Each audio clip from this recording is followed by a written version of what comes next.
कुरुक्षेत्र के समसीपुर में विकसित भारत संकल्प और जन संवाद यात्रा में थानेसर विधायक सुभाष सुधा ने हिस्सा लिया।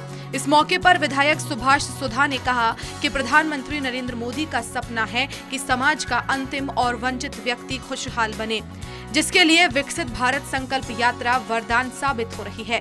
यात्रा के जरिए गरीब और पिछड़े व्यक्ति केंद्र और राज्य सरकार की योजनाओं का लाभ उठाकर समाज की मुख्य धारा में शामिल हो रहे हैं। उन्होंने कहा कि प्रधानमंत्री नरेंद्र मोदी ने जिस तरह से गरीबों व पिछड़ों को बराबरी का हक दिया है, उससे सभी के दिलों में प्रधानमंत्री के प्रति सम्मान और बढ़ा है। मोदी सरकार आदमी से नरेंद्र मोदी जी की गारंटी है कि गरीब आदमी को किस प्रकार से हर चीज़ की बेनिफिट मिलना चाहिए, चाहे वो उज्ज्वला योजना है, चाहे आयुष्मान योजना है, चाहे मैं कहूँगा उनका बीपीएल परिवार का कोई बेनिफिट है, सभी योजनाओं का फायदा होना चाहिए। तो इसके लिए हम इसलिए बड़े आदरणीय प्रधानमंत्री नरेंद्र मोदी जी के मार्गदर्शन में की पूरी ये प्रदर्शनी लगी हुई है। इसके अंदर जितने भी बेनिफिट्स हैं सारे हम बताते हैं, उनको नहीं मिले उनका हम यहाँ पर मौके पर उनको दिलाते हैं। समाज के अंतिम और वंचित व्यक्ति को खुशहाल बनाकर ही आत्मनिर्भर विकसित भारत की परिकल्पना को साकार किया जा सकता है।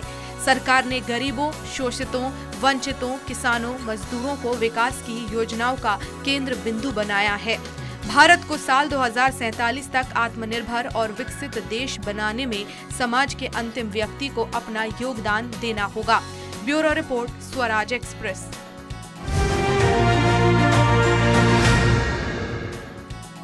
कृषि मंत्री जेपी दलाल का कहना है कि प्रधानमंत्री नरेंद्र मोदी, मुख्यमंत्री मनोहर लाल की योजनाओं से किसान, युवाओं और महिलाओं का विकास हो रहा है। कृषि मंत्री कैथल के उझाना में विकसित भारत संकल्प यात्रा में शिरकत करने पहुंचे थे, जहां उन्होंने प्रधानमंत्री नरेंद्र मोदी का लाइव प्रसारण सुना। इस मौके पर कृषि मंत्री ने गांव के विकास के लिए 11 लाख रुपए देने की घोषणा की।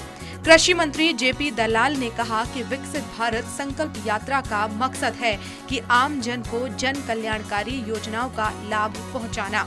इसके साथ साथ प्रधानमंत्री नरेंद्र मोदी और मुख्यमंत्री मनोहर लाल की जन कल्याण के लिए चलाई गई योजनाओं की जानकारी और मौके पर सेवाओं का लाभ भी दिया जा रहा है। प्रधानमंत्री जी का उद्बोधन सुनने के लिए जन संकल्प यात्रा का यहाँ कार्यक्रम था, उसमें मेरा आना हुआ। मैं समझता हूँ कि देश जिस तेज़ गति से विकास कर रहा है, जिस तरह से हमारा प्रभुत्व दुनिया के अंदर बढ़ रहा है, जिस तरह से सारी दुनिया मानती है कि सबसे तेज़ गति से बढ़ने वाली इकोनॉमी हम हैं, और किसान के लिए, मजदूर के लिए, गांव देहात के लिए जो काम हो रहे हैं, उससे सारे भारतवासी खुश हैं। और गांव-गांव में जाकर के हम ग्रामवासियों की छोटी छोटी समस्याएं। उन्होंने कहा कि आजादी के बाद प्रधानमंत्री नरेंद्र मोदी के नेतृत्व में बहुत विकास हुआ है और देश का स्वरूप बदला है।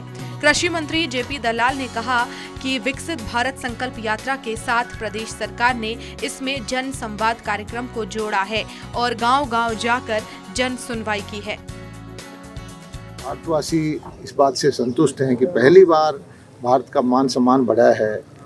भारत का जो कोरोना का प्रबंधन हुआ, भारत का जो धारा 370 तोड़ करके कश्मीर की समस्या का समाधान हुआ, और आज तो हम टेलीविज़न पे देखते हैं कि पाकिस्तान वाला कश्मीरी लोग हैं, वो मांग कर रहे हैं कि हमें मोदी जी के नेतृत्व चाहिए, हमें भारत में मिलना है।